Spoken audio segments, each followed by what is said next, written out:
Welcome to the Slop Temple. We pray this video helps. In this video, I will explain how to make perfect caramel. First, gather your essential ingredients: granulated sugar, water, and a touch of lemon juice or corn syrup if using the wet method. You will also need a heavy-bottomed saucepan, a pastry brush, and a heat-proof spatula. Precision in measuring is key, so ensure you have everything ready before you begin.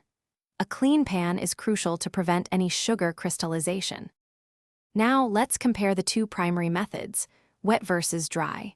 The wet method involves dissolving sugar in water, then boiling it until it caramelizes. This approach is generally more forgiving for beginners, as the water helps prevent crystallization. The dry method, on the other hand, melts sugar directly in a pan, yielding a more intense, complex flavor. Both methods can produce beautiful caramel with practice. The key to perfect caramel is achieving the right color. Cook your sugar over medium heat, observing it closely. For the wet method, resist stirring. Instead, gently swirl the pan to distribute heat evenly. A candy thermometer is your best friend here, aiming for around 340 degrees Fahrenheit.